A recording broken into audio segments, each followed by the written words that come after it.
ज्ञानानन्दमयं देवं निर्मलस्फटिकाकृतिम् आधारं सर्वविद्यानां हयग्रीवोपास्महे।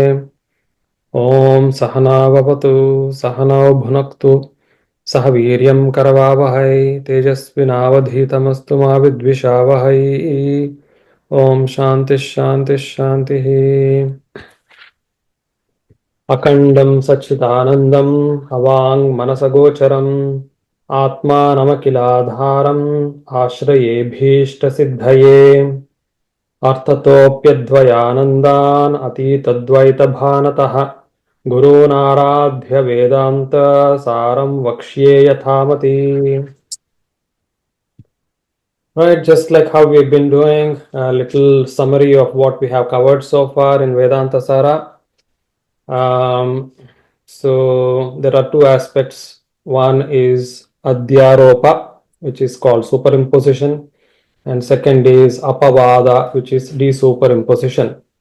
We're still in the phase of superimposition, where the premise is that there is only one absoluteness or absolute consciousness, which does not have a form or a name or any of that. But in the process of how we have come to be as humans, this is not a physical evolution according to the Vedanta, but an illusion which comes out of superimposition. There is the Prakriti or the Hiranyagarbha, as we come to know of some terms later on, which Hiranyagarbha is the consciousness, of course, but the Prakriti, which is made of the three gunas, the Sattva, Rajas, Tamo gunas, it is an inert kind of substance, inert in the sense that it does not have its own kind of radiance or consciousness. But when it comes in contact with the consciousness, it appears as if the consciousness has taken a shape and a form, and that is the superimposition. So it is an as-if presentation, and that as-if has been described in various ways. So Vastu and Avastu was mentioned. Vastu is nothing but that thing which is the absolute reality, which is Sat, Chit and Anandam. Avastu is everything else that begins from the Mula Prakriti till everything else that has been created. Avastu is not absolute at all. It is relative and it is transient. So once we have understood that, then we came to understand there were three bodies that are being spoken of. One is the causal body or the Karana Sharira. Second is the subtle body or the Sukshma Sharira. And the third is the gross body or the Sthula Sharira. Karana Sharira is also again understood as nothing but the association of the absolute consciousness, the Chaitanya, along with the Mula Prakriti, the three gunas, whatever is made of it, it is called avidya also, the ignorance. So when this ignorance has come in contact with the absolute consciousness, it is then called the Ishvara. Ishvara, as has been described in the English text later on, can be equated to what is called as God. The kind of God that becomes the, as you have rightly commented previously, Ashkant, God that is the highest manifest form of the unmanifest absolute consciousness. And that Ishvara is the cosmic or the universal causal body, or is associated with the universal causal body. The association with the universal causal body, which is also called as the Anandamaya Kosha because there is bliss. And again, bliss is coming from, as explained in the English text, bliss is actually coming from the absolute consciousness. It is also called sushupti or the dreamless state. Why is it called the dreamless state? In our own dreams, in our own sleep. When we are awake, we are actually kind of experiencing with our senses. When we are asleep, we are in a, let's say, dream state of sleep. We are still kind of living what we have experienced in awake state. But in a dreamless sleep state, everything dissolves. So similarly, everything that has been kind of created out of this superimposition dissolves back into this state of Anandamaya Kosha or the Karana Sharira, and therefore it is called, also called as Sushupti. Now the same names are given to the individual component, individual units of this ignorance and the individual units of the absolute consciousness, not to be taken as dividing into parts, but it is again superimposition, making it look like individual units and a collective unit. So the collective unit or the samashti consciousness is Ishvara, whereas the individual unit or the vyashti is called as prajna. Now this prajna is what we are, each of us. So I have a karana sharira due to which I am born in this life as Srinivasa, and so on. So we are the individual units of the same consciousness, same names apply. So because of my Karana Sharira, I am being born in this particular life. And I will dissolve as well. And when I dissolve, I go back into that Karana Sharira. That Karana Sharira possibly has all my memory from various lives, all the vasanas, the impressions, and based on that, I'm going to be born again and another life thereafter. So, same names apply as in Anandamaya Kosha as well as Sushupti. Now, once we have understood the Karana Sharira aspect, we then move on to understand the Sukshma Sharira, and this is where we are now introduced to various other concepts like the Antakarana, Manas, Buddhi, Ahankara, Chitta, as well as the Indriyas, Karmendriya and Jnanendriya. We are also introduced to the concept of prana, the vital forces. So then we have the five koshas, the five sheets as well. That is also something which we need to know. What are the five sheets? We already covered the Anandamaya kosha or the outermost of the sheets, which is related to the causal body.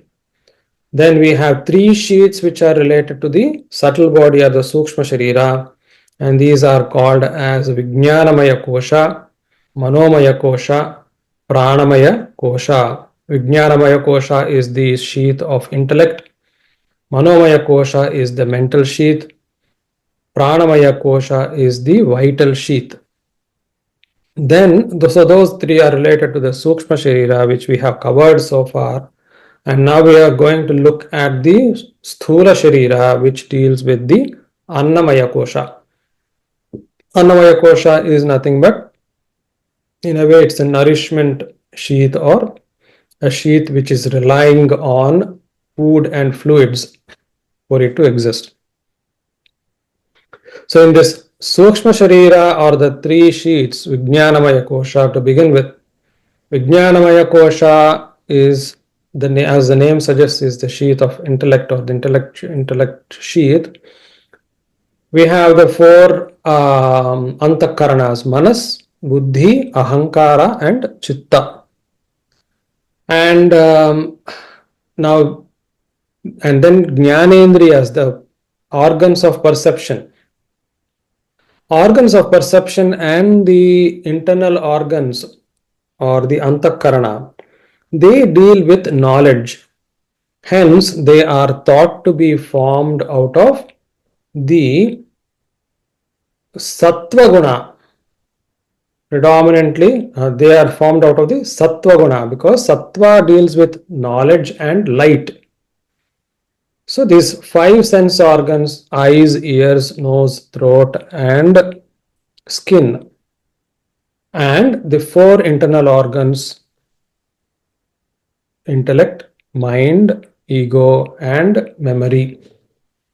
These are all coming from the Sattva guna.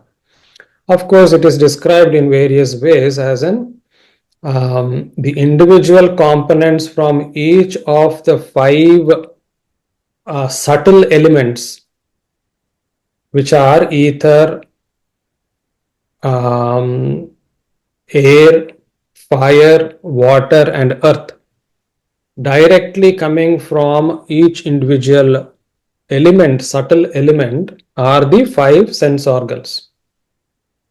Whereas the combination of the sattva guna of these five leads to the antakarana, is how it's been explained. Of these, the five sense organs and the intellect together is called the Vijnanamaya Kosha, or the intellect sheath.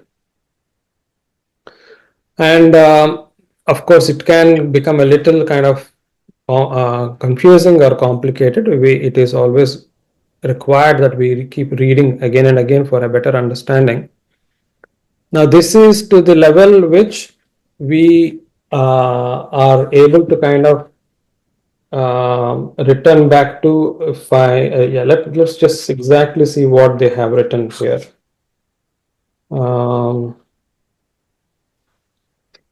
Just as reference, sir, Buddhi plus 5 Gyanendriya, Yeah. Vijnanamaya Kosha, Manas and 5 Gyanendriya, Manomaya Kosha. Yes. And Brahmendriya and Prana, Pranamaya Kosha. Yes, very true.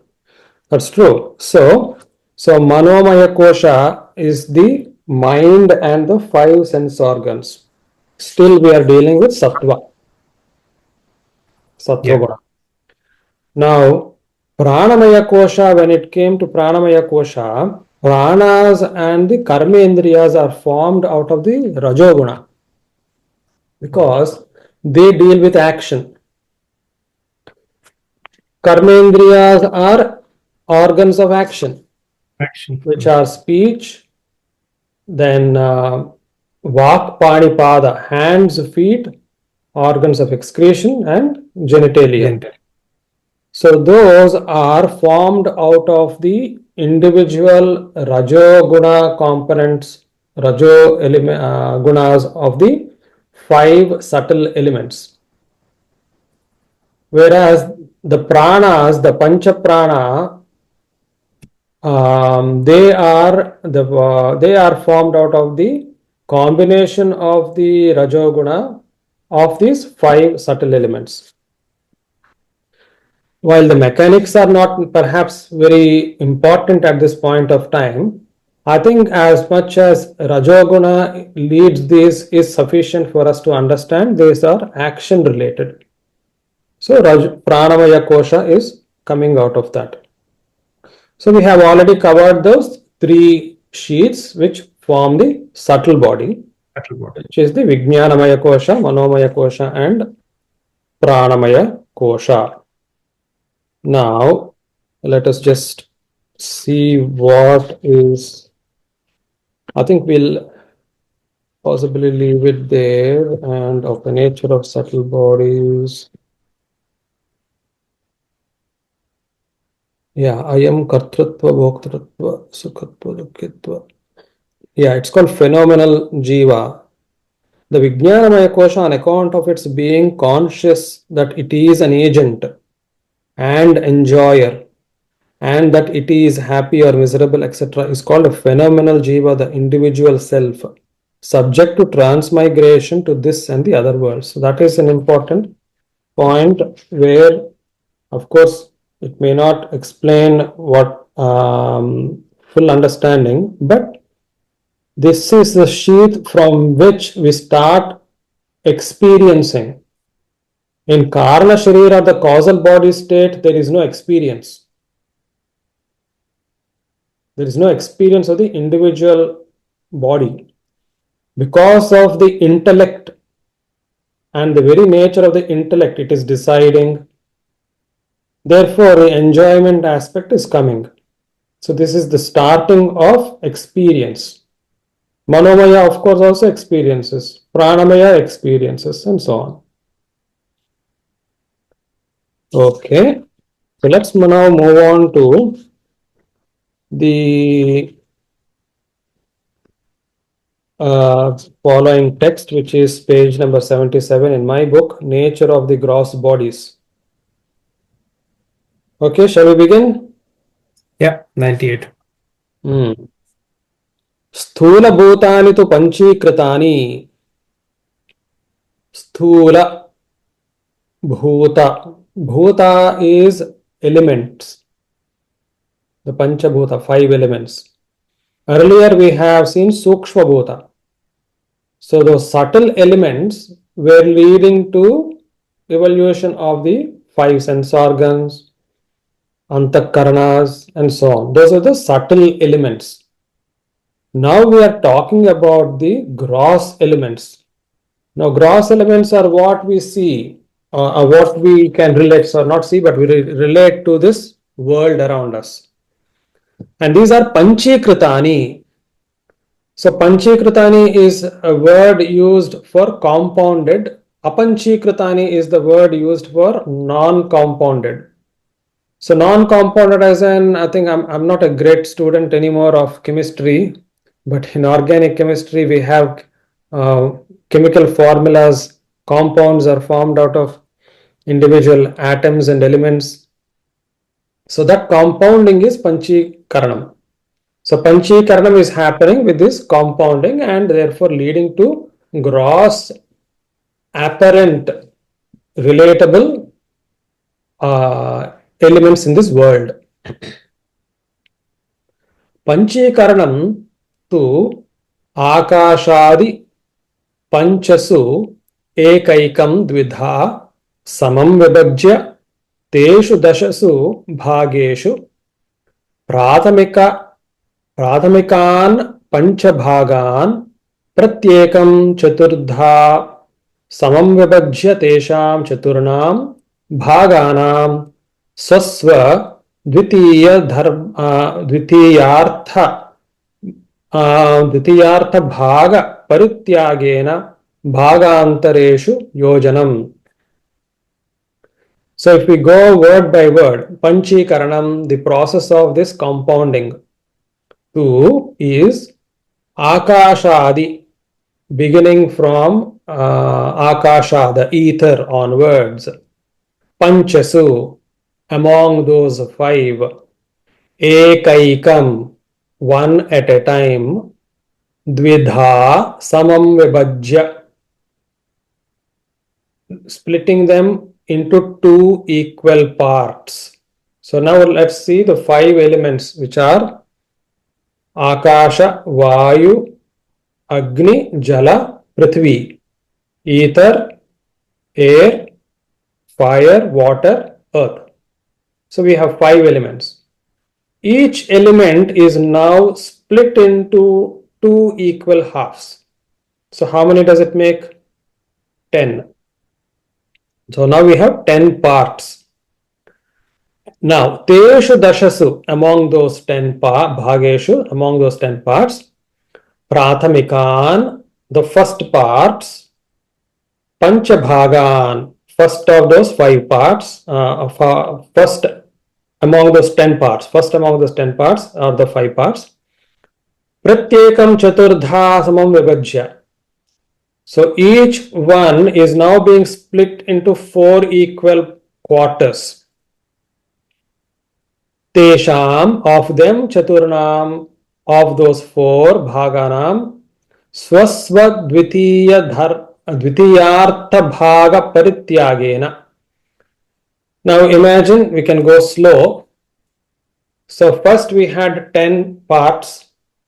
Of the 10 parts, so 2 parts of air, 2 parts of ether, 2 parts of air, 2 parts of fire, 2 parts of water, 2 parts of earth. Now, first part of ether, first part of air, first part of fire, first part of water, first part of earth are further divided into 4 quarters. Now, then what happens? Of these 4 parts, you take one part at a time. One part of ether now combines with wait a minute, Chaturnam samam vibhajya tesham Chaturnam bhaganan swasva द्वितीयार्थ भाग परित्यागेन भागांतरेषु योजनम.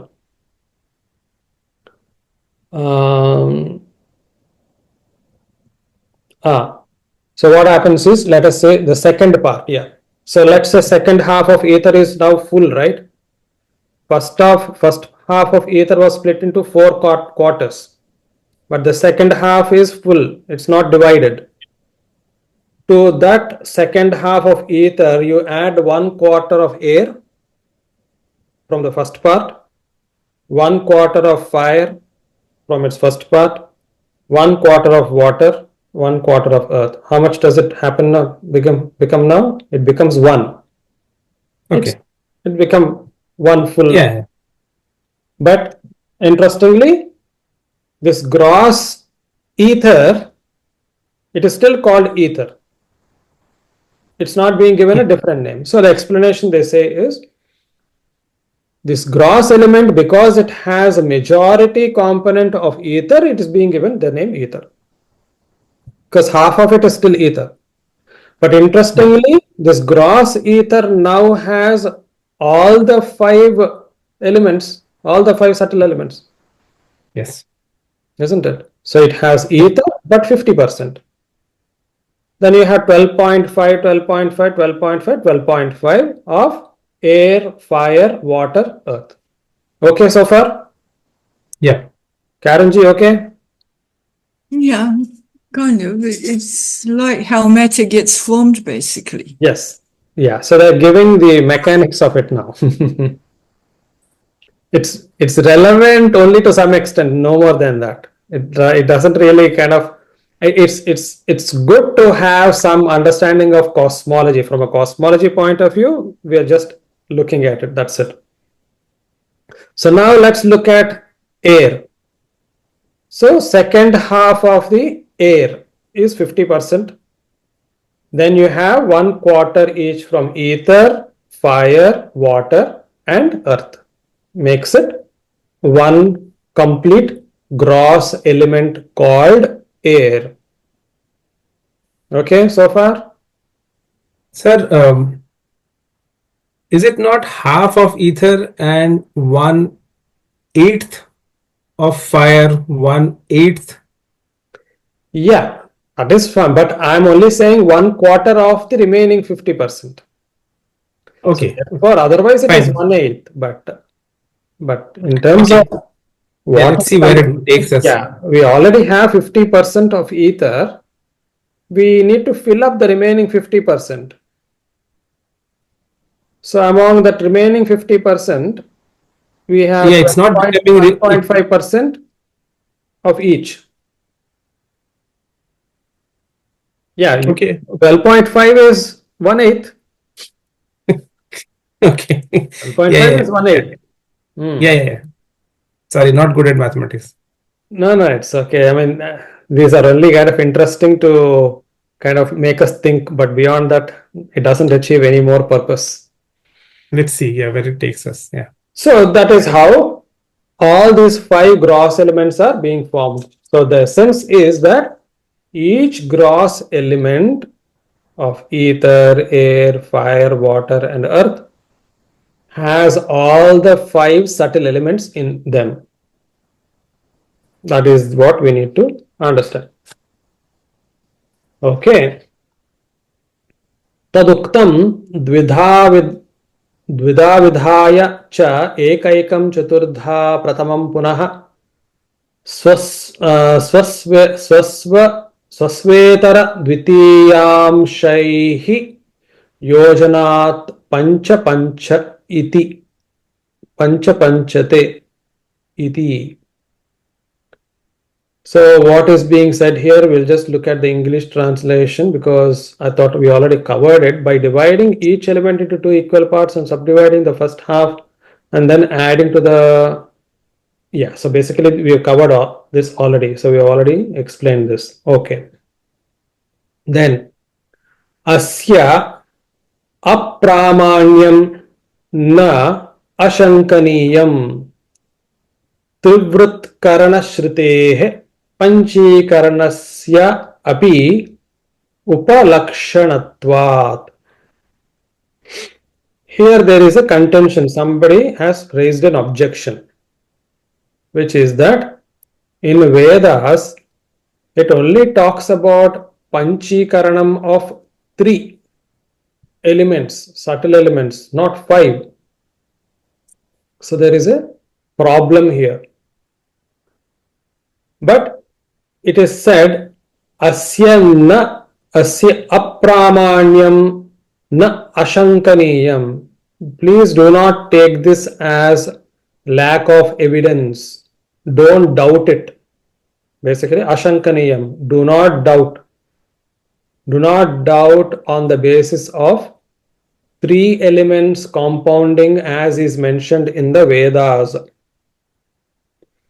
And they have given further explanation with some arguments, which is that although Vedas talk about the latter 3 elements, which are fire, water, and earth, as if those 3 are compounding, there is no mention immediately in that particular passage of ether and air. But it is said that those are implied, but it is also mentioned elsewhere.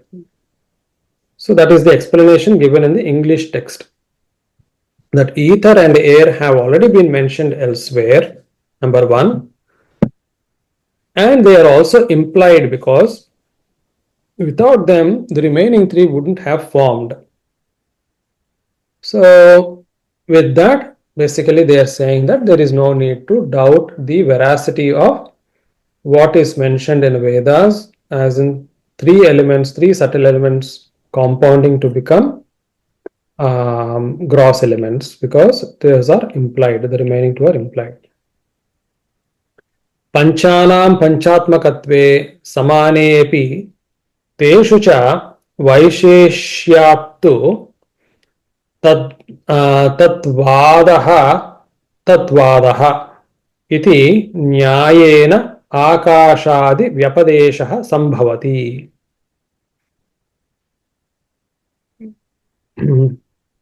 So again we will resort to the English text because this looks a little complex text in Sanskrit. Panchanam of the 5, panchatmakatve, the compounding of the 5, samane api, even though they are equally compounded, teshu cha vaisheshyat tu, in particular, tatvadaha.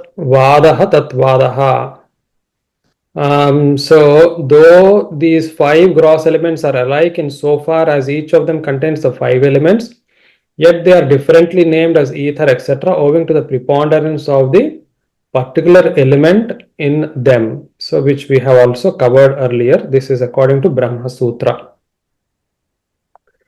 Tadanim akashe shabde abhivyajyate vayau shabdasparshau agnau shabdasparsha rupani apsu shabdasparsha ruparasaha prithivyam shabdasparsha ruparasa gandhascha.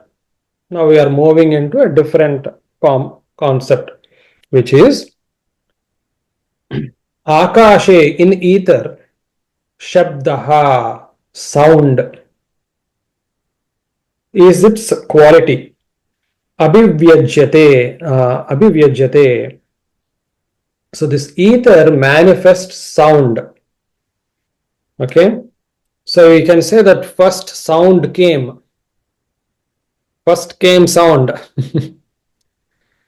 Okay, so Akashe shabdaha abhivyajyate. Next, vayav. In air, air has a quality of touch. Okay. So therefore, it has both sound and touch. Vayu, air has sound and touch as qualities. So it's not just only touch. Third, Agni, fire. Agni has a color or form as its quality. It is understood. So we start seeing with light, we start seeing shapes, start seeing colors.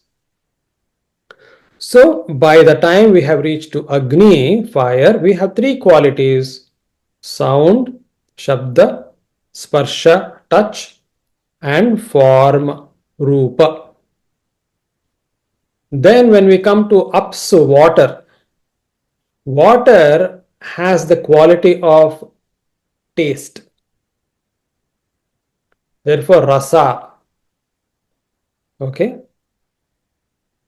It has four qualities: shabda, sparsha, rupa, and rasa.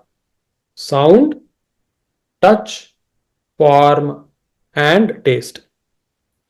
Prithivyam shabda, sparsha, rupa, rasa, gandhascha.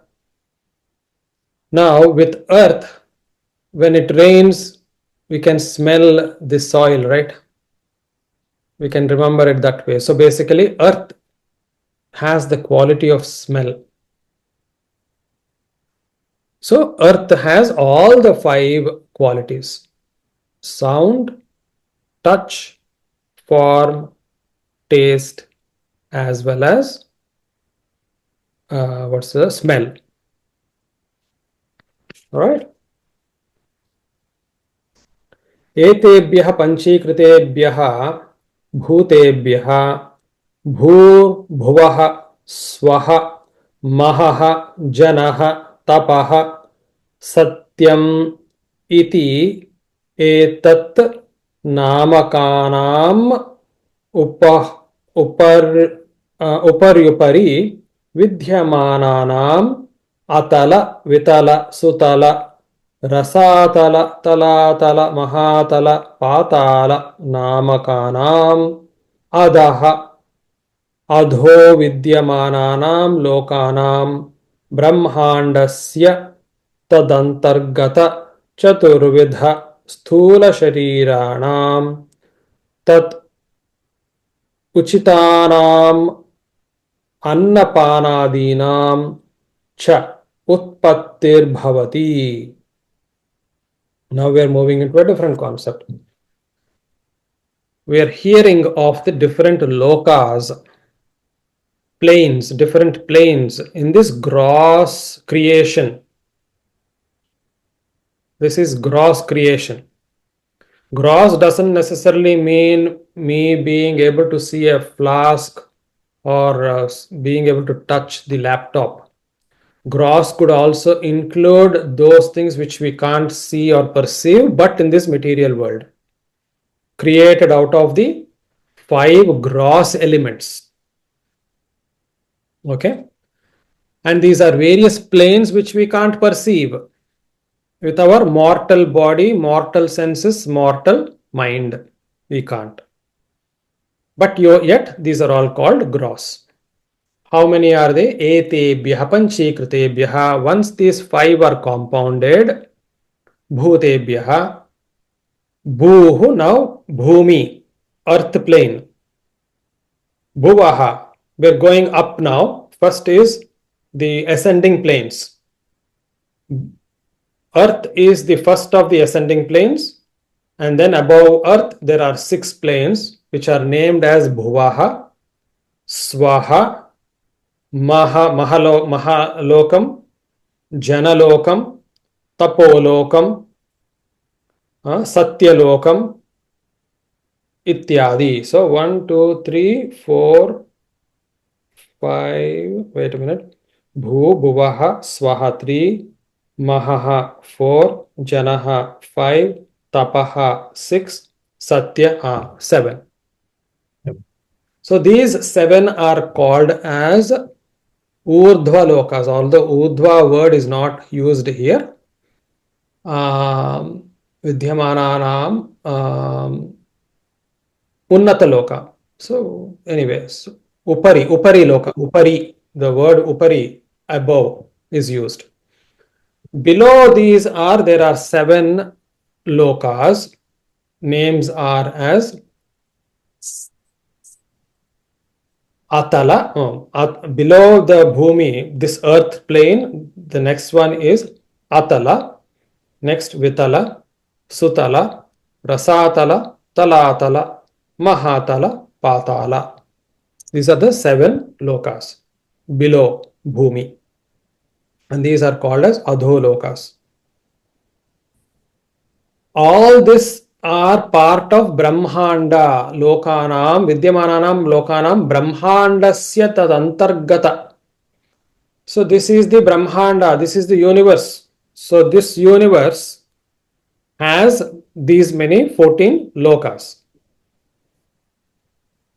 What else is there? It is talking about Chaturvidha Sthula Sharira. There are 4 types of gross bodies, it seems. There are 4 types of gross bodies. Tat Uchitanam Annapanadinam, which are actually now formed through food and drink. Cha Utpatti Bhavati. Utpatti is, that is how they originate. So we have seen gross elements. We have seen gross worlds. Now we are talking about gross creatures. Gross creatures or gross bodies of the creatures, there are 4 types. Chaturvidha Sharirani tu Jarayuja, Andaja, Svedaja, Udbijakhyani. So these 4 types are Jarayuja, the ones which are formed in through a womb, like humans and mammals. Andaja, those which are formed through egg, reptiles and fish. Svedaja, those that are formed through sweat, mosquitoes, lice and bugs, such kind of things. Udbija are those which are from seeds, grow from the soil. Those are the trees and the plants. Anyway, that explanation is given thereafter anyway. Jarayujani, Jarayubhyaha Jatani, Manushya Pashwadini. So, humans and Pashu. Pashu are the animals which 4-legged and all those kind of things, mammals, everything. So they have given the word beasts here. Andajani, Andebhyah Jatani, Pakshi Pannagadini. Andajas are those formed from the eggs. Which are they? Pakshi, birds, Pannaga, reptiles. Svedajani, Svedebhyah Jatani. Svedajas, this category of creatures are formed out of sweat. It says moisture here. Sveda is actually, so we use it in the context of sweat, but it says moisture. So it's not just sweat alone. It is moisture as is mentioned here. Yoka Mashakadini. Yoka are the lice, Mashaka is the mosquitoes, etc. Udbijani Bhumi Bhumim Udbidhya Jatani Lata Vrukshadini. Udbijani, the ones which sprout. Udbijam means to sprout. Where from? From Bhumi, from soil. They're sprouting from seeds and all those kind of things. What are they? Lata, creepers. Vriksha, trees. Atra api चतुर्विध सकल स्थूल शरीरम एकम एक अनेक बुद्धि विषयतया वनवत जलाशयवत वा समष्टिः वृक्षवत जलवत वा व्यष्टिः अपि भवति. Just like how we have seen in the causal body and the subtle body, we have the collective gross body, and we have the individual units of gross body as well, is what is being mentioned here. And we will have some names given to them. If you remember, the names given to the collective causal body was Ishvara. Individual causal body was called Prajna. Actually speaking, I'm making a mistake here. The consciousness associated with the collective causal body, I can't say causal body, the consciousness associated with the collective causal body is called Ishvara. Consciousness associated with the individual causal body is Prajna. Consciousness associated with the collective subtle body is called Hiranyagarbha. Consciousness associated with the individual subtle body was called Taijasa. So these are the names we have seen so far. Now we will also see similar names. What are they? Etat samashti upahitam chaitanyam vaishvanaraha virat iti uchyate sarva narabhimanitvat vividham rajamanatvat cha. So, etat samashti upahitam, samashti, the collective gross body. Collective gross body is associated with the consciousness, and that consciousness is called Vaishvanara. So, we had Ishvara for causal body, Hiranyagarbha, subtle body, Vaishvanara for gross body, collective. It is also called Virat. Why is it called these names? It says Sarva Narabhimanitvat. It's the collective consciousness of all the individual creatures on account of its identification with all the bodies. And also Rajamanatvat. It is like a Raja. It's like a king. So, therefore, it's been given the name. King is the collective head of all his subjects. So, Virat. Therefore, it's been given that name. Asya esha samashtihi sthula shariram anna vikaratvat annamaya koshaha sthula bhogayata yatanatvat cha sthula shariram jagrat iti cha vyapadishyate. Asya esha, of this, esha samashtihi, this gross body. Now, earlier we have seen the consciousness being called as Vaishvanara. Now, the gross body is being called as Sthula Shariram. It's also being called as Annamaya Kosha because it is relying upon food and fluids for its creation, its sustenance. Therefore, it is called Annamaya Kosha. Sthula bhogayatanatvat sthula shariram jagrat iti. It is also kind of experiencing everything around it, right? It's like a wakeful state of sleep, or wakeful state, awake state. In awake state, we are seeing everything. When we are sleeping, everything is dissolving. So therefore, it is an experience. Gross body is similar to the waking state of sleep because everything is experienced with its senses and so on. Therefore, it is also called Jagrat, awake. We called Sushupti, causal body was called Sushupti, dreamless state. We called Karana, the Sukshma Sharira, the subtle body, as Taijasa state, dream state.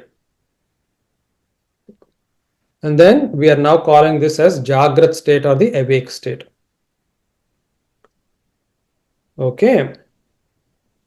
Then there is nice explanation given here in English, page 82 at the end. The pure consciousness is called Anandamaya, Vijnanamaya, Manomaya, Pranamaya, and Annamaya when associated with, respectively, ignorance, associated with ignorance.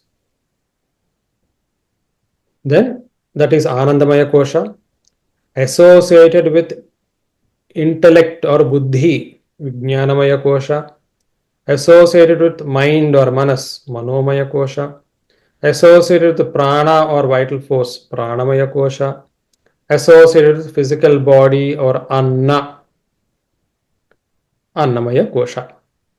Those are the names. Sir, Anandamaya Kosha with ignorance. Ignorance is not our ignorance. Ignorance is the creative ignorance. So creation itself is ignorance. It's called avidya. It is called ajnanam. Okay. So that should not be brought here to our worldly level ignorance. That is different and this is different. Although this ignorance is also part of that ignorance. But that entire ignorance is leading to that superimposition.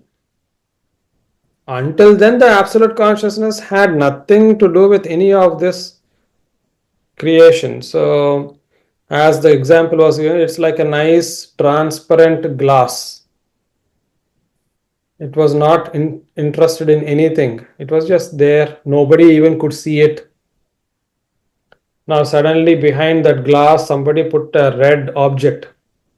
Suddenly, this red glass is being seen. Red in shape, red in color, and it has a shape. And we start believing, oh, this glass exists. A red glass exists.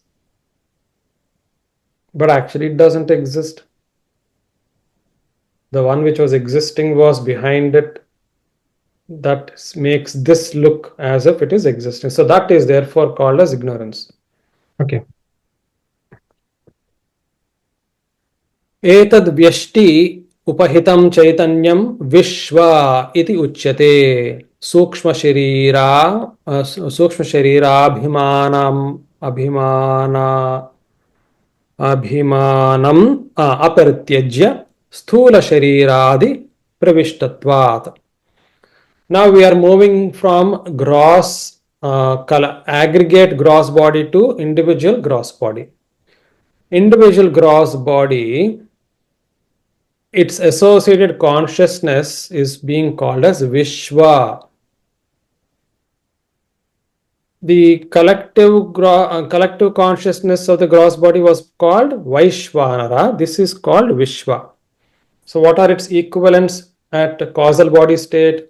Causal body individual unit was called Prajna. Subtle body individual was called Tejas. Gross body individual unit is being called Vishwa. Now, interestingly, what they're saying is this experience is actually not just simply of this gross body alone. Gross body has been entered into by the subtle body. So the subtle body and gross body put together is leading to this experience, which is understandable.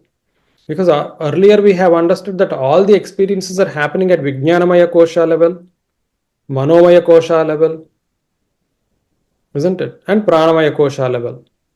So the intellect, sense organs, mind, sense organs, pranas, sense organs, they were all actually experiencing. So our experiences are happening at a subtle body level, is what is being explained to us, not necessarily at a gross body level.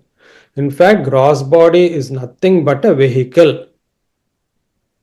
Gross body is nothing but, like for instance, I am covered from top to bottom in one complete jacket. Everything is covered. Through this, I am walking, I am feeling, holding, I'm doing everything. It's not the jacket which is actually doing, but it is something else inside which is doing things. So the subtle body is the one which is experiencing through the gross body. It's not necessarily the gross body, is what is being explained here. So not even the karmandriyas are linked to the gross body. Because karmendriyas we have seen were in pranamaya kosha. Yeah, but they are the real work process, and still they are not linked to the. Yeah. So another example is I'm sitting in a huge transformers. Mhm. That is such a Okay. huge machine. I'm Okay. in tiny little creature. I'm actually operating everything. It is moving, running. It's possibly feeling as well. It is able to kind of feel the surface it is walking on and whatnot. I guess that's how I would need to understand. I mean, the question is, isn't it the gross body which is actually feeling the sensation? Because we talk about numbness, pins and needles, hot, cold. Isn't it the gross body? Exactly, it is the gross body. But when the gross body is dead, the gross body is dead, it's not feeling anything because the subtle body left it. So the subtle body was the one which was actually experiencing whatever was happening with its the signals that were going to the gross body. So that's how we can understand this kind of concept. Okay. So now we'll just go through the English text as well. Consciousness associated with the individual gross body is designated as Vishwa on account of its entering the gross body, etc., without giving up its identification with the subtle body. So that is what we are seeing here. The jiva or embodied soul has three kinds of limitations: that of ignorance, that is the causal body, that of subtle body, and the gross and subtle body. In a way, dreamless state sushupti, dream state, and then the waking state jagrat.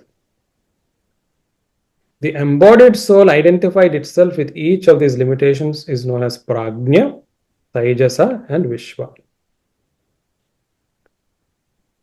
अस्या अपि एषा व्यष्टिः स्थूलशरीरम् अन्नविकारत्वात् एव हेतोः अन्नमयकोशः जाग्रत् इति च उच्यते. Same as for samashti, we are seeing the same. For vyashti, the individual unit, the sthula shariram, the gross body, is also called annamaya kosha because it is dealing with the food and fluids. And then it's also called wakeful state. Okay, next. Are we all right so far? Yeah. Karanji, okay? Yeah. Good. But when I was reading an autobiography of a yogi, he talked of another place, Hirana Yoka, like it was a heaven or something. Is that one of the layers? What is it again? Something like Hirana Yoka? Hirana. Something like that, yeah. Hirana Loka. No, Hiranaya Loka, he talks about. Was that one of the layers or Can you spell something? it? Can you spell it for me? Hirana Hmm. Hmm. Hmm. Yaloka. Yeah, Hiranya Loka. I can understand what is happening there. So Hiranya Garbha is basically the Brahma, the creator, the God. The okay. Hiranya basically means gold. Golden womb is Hiranyagarbha. Now, the Satyaloka is also called Brahmaloka, the seventh plane. Satyaloka is also called Brahmaloka. So, I think the other name that was mentioned in Yogi's autobiography is Hiranyaloka. So, it's the same name. Satyaloka, Brahmaloka, Hiranyaloka. Yeah. Okay. Because, like when we were discussing about reincarnation, that we get reincarnated, we take another physical body. He also talks about people who don't need to get reincarnated in a physical body. Then they still get reincarnated in other kinds of bodies like astral beings. Yes. And they're still not quite done with their karma. Yes. It's quite complicated. No. I think agree entirely. That's true. So basically, what it says is that just because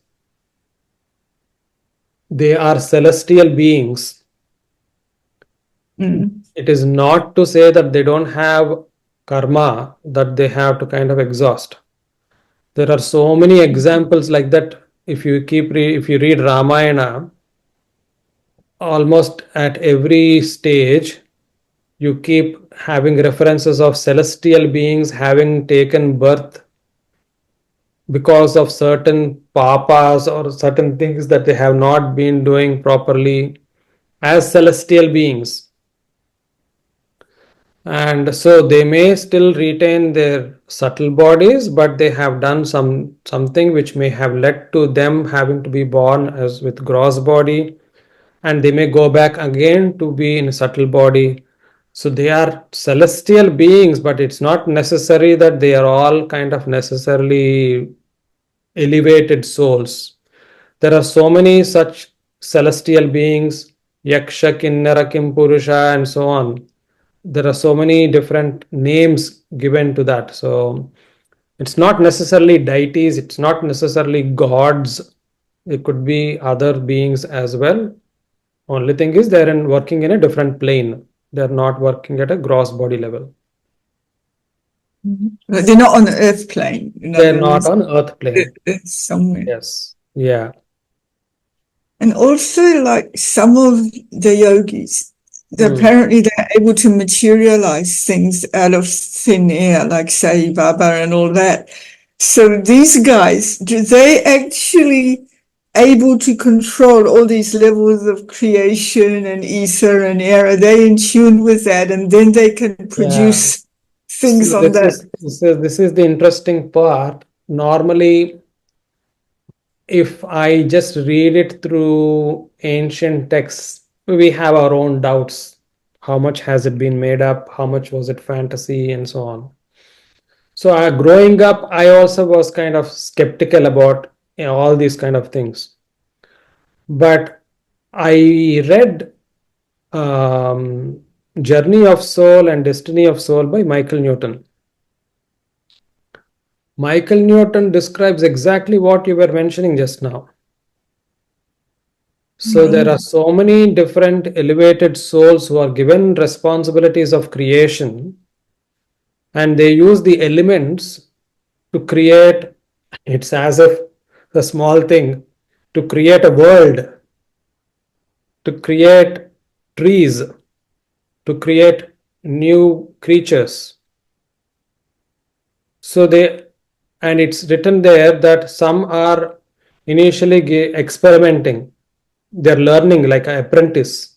They're learning how to mix these elements. So panchikaranam, how do they compound into to utilize those compounds to create not just simple things but worlds as well. So when you read that, all this starts making sense again. So in our own, for instance, Parvati, when Shiva goes away, Parvati, she creates a boy. She creates a boy using these elements. And she gives prana, she puts life into that boy. And she says to the boy, you guard this while I go and have my bath. I enjoy myself having my shower and whatnot. Not shower, but bath. And then when Shiva comes, this boy doesn't know who Shiva is because he's just come there. He's never seen Shiva before. And he was obeying his mother's word. He was not allowing Shiva to enter in. Now, of course, it's a story. And Shiva, in his rage, he cuts off his head, and then only to realize later when Parvati comes out saying that this is my child Ganapati, or whatever the name she must have given to him. So the rest of the story is, of course, getting the elephant head and all that. But the point here is Parvati was doing the same thing as what Michael Newton mentioned. She was doing the panchikaranam. She was using the elements and she had given the life force into it. So all I can say is, yes, please read Michael Newton's books. All this becomes so easy to understand. Yeah. In this context, I think what I've read is from Swami Vivekananda. He's referred to some of the yogis who have done real good sadhana and particularly Hatha Yoga exponents. They have the powers of Siddhi to achieve some of the unbelievable kind of things.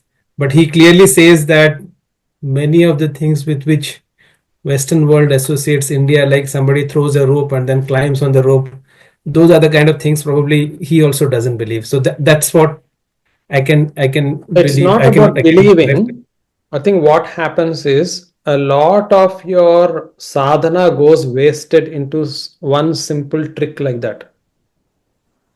So many years of sadhana is now put into demonstrating something in the material world just to prove a point. All it's been wasted.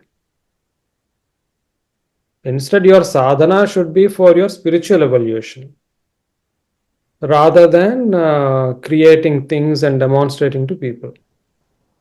So you may waste your resources, which is not helpful. That's what most people keep saying. Not that it is unbelievable or not believable. The best So thing is the rope trick for real or not? Does the boy vanish or what happens? we shouldn't really care. Oh, okay. I was the one who wants, let us say somebody did a magic, somebody really kind of demonstrated something out of thin air. Good for you is where I leave it. It doesn't make any difference to me. My understanding that he had created, what next? That is his life. It is his own, wherever he is at this point of time in his cosmic journey, only he knows. Where I am in my cosmic journey, I should know. It is my business to know that and work according to that. So, what am I taking out of it? I'm taking away the idea of being judgmental. I'm not judging anything. So, so therefore, these things become quite immaterial once we understand. Um, this is where the jnana, the knowledge, actually helps. Yeah. It's a nice way to put it. Thank you.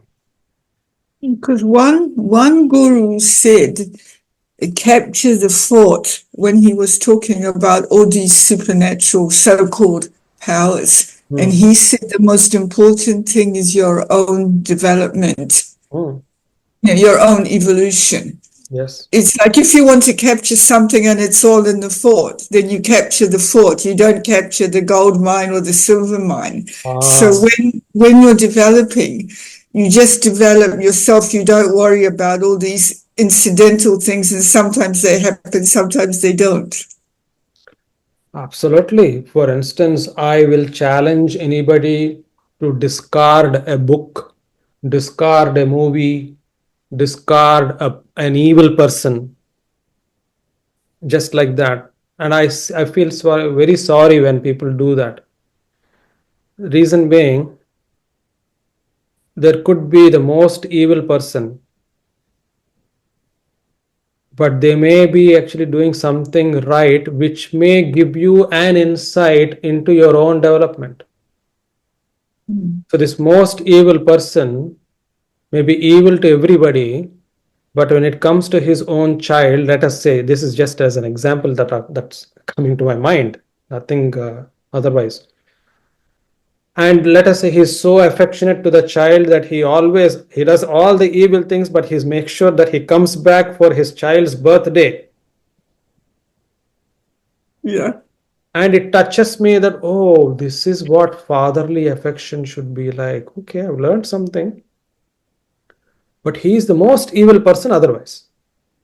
What do people do normally? Just brand everything as evil associated with this person, discard him away. That is of There are two problems there. One, you are being judgmental. Second, you haven't really allowed your heart to feel something which you have seen there. It's touching you, piercing you.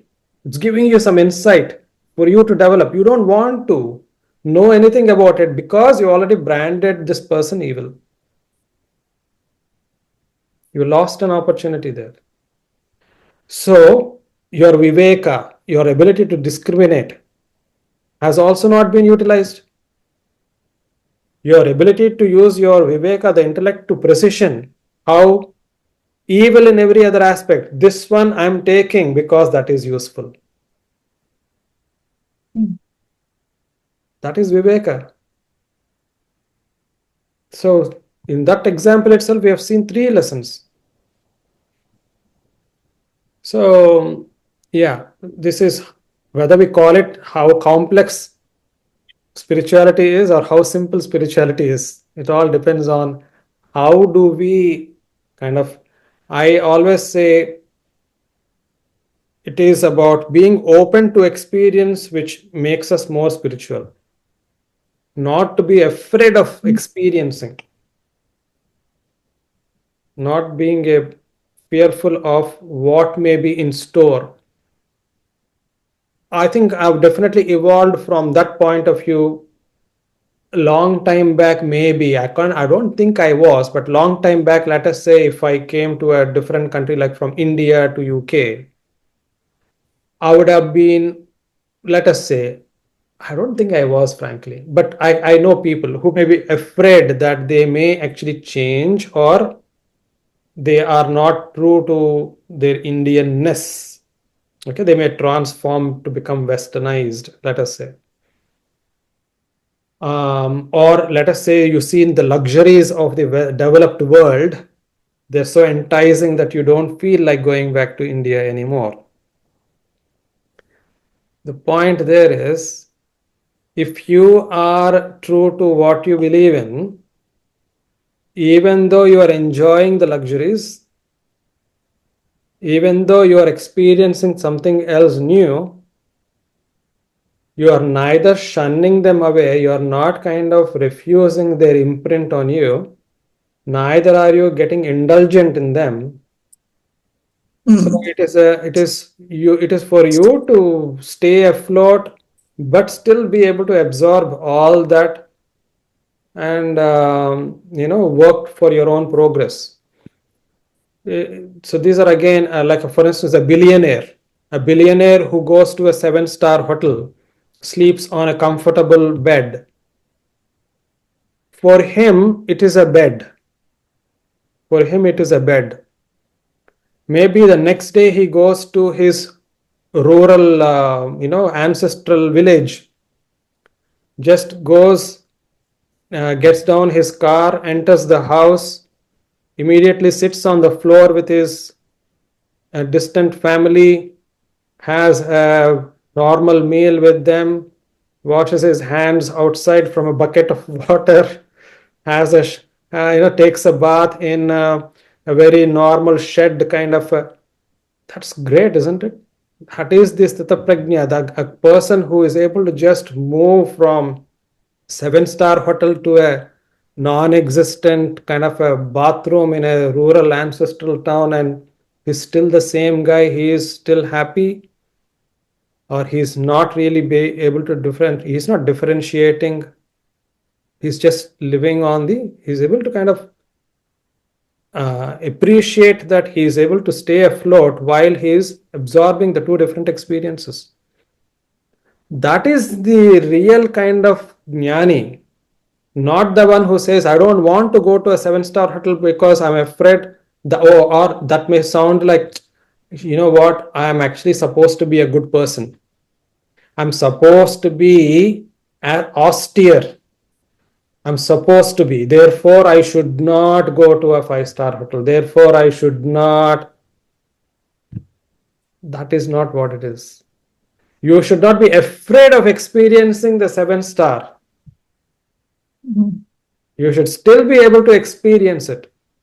If you are invited to a party because it's a friendly gathering your family is having, it's pointless you saying, I don't want that party. Go at least. Nobody tells you to kind of change yourself and become a different person there. Be there, also be not there. Be there, but don't be there.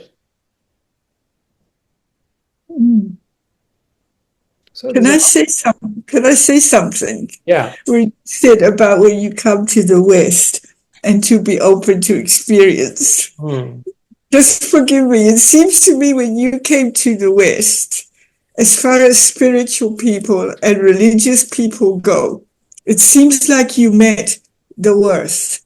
Like that bishop whose book we talked about in the Hindu Mitra chat. That You met people who are somebody? very... No, in the Hindu Mitra chat, there was a reference to a book and he said that yoga is evil. And then you wrote about it. But it seems to me that you're meeting these kinds of really horrible people that you could do without. Maybe it's good you met him, I didn't meet that person. but his book. And then you wrote about No. Somebody had sent a video. I was responding to it. Yeah, but when you responded to it, it seems to me a lot of your time, forgive me, has been taken up responding to these kind of people. And maybe, okay, you've experienced it, but maybe that's an experience that you can do without, because they're kind of like the most unenlightened representatives of Western society or whatever spirituality or what you would like to call. And there are other kinds of people, like if I show you this, if you can see it, it's a cross with a rose. And the cross is the physical body, and the rose is the soul or the spirit. And the aim of life, they would say, is for the rose to no longer need the cross and to evolve. This is what you would call a Western kind of spirituality or thinking. And maybe these are the kind of people you could have a dialogue with rather than worrying about these hellfire and brimstone and it's our way or the highway. I have a feeling maybe you got the wrong end of it, but Oh, uh, see, I hardly spend much time responding to anything. I don't, but this is a group where there is a purpose, and there is a reason why it is called Hindu Mitra, and then there is an element of education and responsibility on me as well to make sure that right kind of knowledge is kind of transmitted. It is inevitable that some explanations have to be offered there, so there is no doubt about it. Knowledge, I'll say it as simple as this. In that same example, that bishop who is not open, he's afraid. Just that's exactly what I was saying just now. He is afraid of accepting or embracing an experience from elsewhere because it may shake his own belief. What does it therefore mean? He is imprisoned by his own belief. When belief imprisons you, where is the opportunity for experience? yeah. So there is a problem there. We have to respond. There's nothing wrong in responding. But if that only becomes the habit, then it consumes a lot of time. In dharma, we have the responsibility of kshatriya. In the olden days, kshatriya would have been like a warrior who was dedicated to the spread of dharma and protection of it. Nowadays, it's mostly done as an intellectual exercise. In the olden days, of course, they had to even resort to wars and defending and whatnot. So therefore, that was also happening. But today, the amount of narratives and the misinterpretations, misrepresentations, a lot of it is deliberate. A lot of it is deliberate, unfortunately. It is responsibility of those who are actually aware at least to voice out what is dharma and what is right. If we don't do that, then world will not be a place which is led by intellect or truth. Actually, nowadays I'm starting to think if people are considering their religions to be religion of peace, which is they have to introspect. They have to introspect. There's no, I don't think there's truth in that. I would think there should be religions of truth only. Religion of truth. There's a lot of hypocrisy in religions, I'm afraid. Religions are, I'll ask people to show me evidence. What is the evidence to support that religions have played a favorable role in building the world as against role of religions in destroying the world? I want people to show evidence, and I'm very clear that there'll be overwhelming evidence for destruction, more destruction than creation or construction. I bet. Yeah. Across the globe. But nobody wants to talk about it. But everybody wants to practice evidence base. You go to your work, you're a scientist, evidence, journalist, evidence. But even among journalism, there is selective narratives, selective biases, fear of projecting the truth, easy to project the digestible truth, or palatable truth, difficult to project the unpalatable truth. So many biases. So I believe truth should be the religion. Love comes naturally afterwards. Under the guise of love, people are cowards, people are, hypocrites, because they talk about love out of fear, because it's convenient to use the term love. So I'm afraid there are lots of problems. So therefore I keep saying spirituality is what is required, not religion. Religion won't stand a chance with scientific advances. We are already seeing it. Okay. Okay. Anyway, I'll just say one more thing. Those who have been religiously indoctrinated, unfortunately, will not be able to unlearn. Unfortunately, they won't be able to unlearn. They are already indoctrinated. In this Sir, life, it's not going to happen. In this life, it's not going to happen. No matter how much unlearning one may want to do, they'll still go back to that safe haven of indoctrination. So once we lose somebody into a religion, there is no way they will be able to let go of it. Even if they do, there is a doubt in their mind always which pulls them back to the indoctrination. Blessed are those who are able to unlearn and set themselves free. That's why I said in the last line in that message, it is okay to be free. It is not a sin to be free.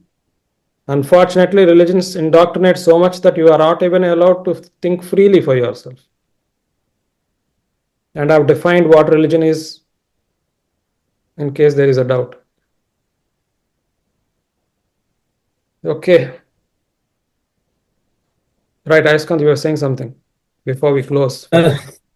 this is, I think, taken already good amount of time. I don't want to. I mean, I was just thinking. I was just speaking out loud my thought. I mean, I personally feel our religious institutions, which is one of our biggest developmental organs, like school, family, religious institutions, society. I think these are the four main schools for us. Apart from family, all the three other developmental institutions have failed us. So I think when you go into the details of religion, each religion, there is always spirituality there. But we always keep on harnessing that superficial part, which is the worst part. So I think we need to. We can't tell people to change. As you said, they will. It's very difficult to change, but we have a role and responsibility to change our religious institutions per se. For example, I think that more and more people who can come out and talk about real religion, which is basically spirituality. Maybe I'm just of that school that we need to develop our religion better so that people are not everybody, not five fingers are the same. People are of different intellect, different understanding. So it's very difficult to blame. I mean, it's easy to blame them, but I don't think they are really to be blamed. Okay, I think we'll close for today, although we have not completed what I was thinking of completing, but we can Sorry, always. I promise next time I'll shut up. I won't ask. No, It's a good perspective, sir. no, but Particularly the what you said of being not. I mean, I took it that way, that not being attached to. I mean, what we were discussing earlier, not being uh, affected by good or bad. That 7-star example. I think that's really good. Thank you. right, okay, thank you. So we'll leave it there for today, and we'll carry on next weekend. Actually, I'm traveling. So once again, I may have to give my apologies. So we'll meet up the week after. And a week after that also, I should be okay, I think. But anyway, yeah, before I go to India. Let's continue this, sir. Let's not stop it, please. No, we won't stop it, but there will be some breaks like this in between. But hopefully, I will be able to spare time when I'm in India. I'll be there for 1 month before I come back here. So we will complete it. I think it'll take at least another 5 sessions before we can complete this book. Okay. So next week there is nothing.